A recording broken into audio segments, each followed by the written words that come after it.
کہ ہم نے ایک بابری مسجد کو کھویا، اب دوسری مسجد کو ہرگز نہیں کھوئیں گے، یاد رکھیں۔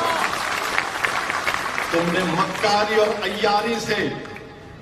انصاف کا قتل کر کے تم نے ہماری مسجد کو ہم سے چھینا، اب دوسری مسجد نہیں چھین پاؤ گے، یاد رکھو۔ اب ہم تمہاری ان باتوں کا بھروسہ نہیں کرنے والے کہ ہم بچائیں گے، نہیں، تم نہیں بچاؤ گے، اب ہم بچائیں گے اپنے مساجد کو، اپنی تہذیب کو انشاءاللہ۔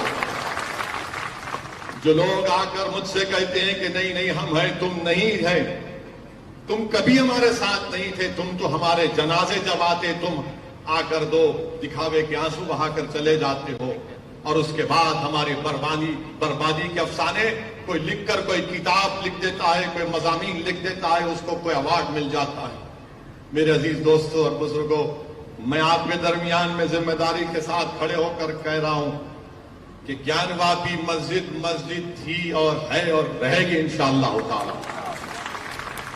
1991 کا قانون یہ کہتا ہے کہ 15 اگست 1947 کو جو مسجد مندر تھی وہ برقرار رہے گی، اور اگر کوئی اس کے نیچر اور کیریکٹر میں تبدیلی پیدا کرنا چاہے گا تو 91 کا پارلیمنٹ کا قانون کہتا ہے کہ ان پر کیس بک کرو، جیل بھیجاؤ، اور اگر کورٹ نے فیصلہ دیا تو 3 سال کی سزا۔ گیان واپی مسجد کا مسئلہ چل رہا ہے، کیا کانگریس بولتی ہے؟ کیا سماجوادی پارٹی بولے گی؟ کیا BSP بولے گی؟ کوئی نہیں، سب خاموش بیٹھے ہیں۔ یہ اس لیے خاموش بیٹھے ہیں کہ آپ کا ووٹ بینک نہیں ہے، آپ کا ووٹ بینک نہیں ہے، نہ آپ کا ووٹ بینک تھا کبھی۔ دوستوں اور بزرگوں، اگر ہم خاموش بیٹھ جائیں گے تو یاد رکھیے ہم ان مجاہدین آزادی کو خراج عقیدت نہیں بلکہ ہم ان کو دھوکہ دے رہے ہیں، ان کی روحوں کو دھوکہ دے رہے ہیں، بلکہ ان کی قربانیوں کو زندہ رکھنا ہے تو ہم کو ایک زندہ رہ کر اپنے مسائل کو جمہوری طریقے سے بے باکی کے ساتھ اور اپنے حوصلہ اور ہمت کو بلند کر کے ہم کو اپنے مسائل کو حل کرنا ہے۔ اور میری اس بات کو آپ ذہن نشین کر لیجئے کہ وطن عزیز میں مسلمان حکومت کو نہیں بدل سکتا، وطن عزیز میں مسلمان کسی حکومت کو نہیں بدل سکتا، یہ دھوکہ آپ کو دیا جا رہا ہے۔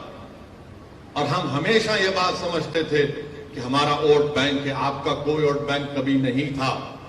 نہ ہے، نہ کبھی رہے گا۔ اس ملک میں ہمیشہ اکثریتی طبقے کا ووٹ بینک تھا، ہے اور رہے گا، مگر آپ کو یہ دل نشین اور دل فریب باتوں میں الجھا کر آپ کو دھوکہ دیا جاتا رہا ہے کہ آپ کا ووٹ بینک ہے، آپ کا کبھی ووٹ بینک نہیں رہا۔ اس بات کو آپ سمجھیے، حکومت کو ہم نہیں بدل سکتے، اگر بدل سکتے تو بھارت کی پارلیمنٹ میں اتنے کم مسلمان رکن پارلیمان کیوں منتخب ہو کر آتے ہیں؟ اگر حکومت کو بدل سکتے تو پھر سرزمین گجرات سے آخری مرتبہ ایک مسلمان رکن پارلیمان کب ہوا تھا اور کیوں نہیں جیتا؟ تو میرے عزیز دوستوں اور بزرگوں، میری آپ سے ایک ادباً گزارش ہے، آپ اتفاق مت کریے، مگر میری اس بات پر ذرا سوچیے، اگر اس میں سچائی ہے تو آپ میرا ساتھ دیجئے، اگر آپ کو لگتا ہے کہ اسد الدین اویسی لفاظی کر رہا ہے تو آپ اس کو مسترد کر دیجئے، مگر میرا ماننا یہ ہے کہ آپ اپنے ووٹ سے، اپنی سماجی سوجھ بوجھ سے، اپنے اثر و رسوخ سے آپ اپنے نمائندوں کو کامیاب کر سکتے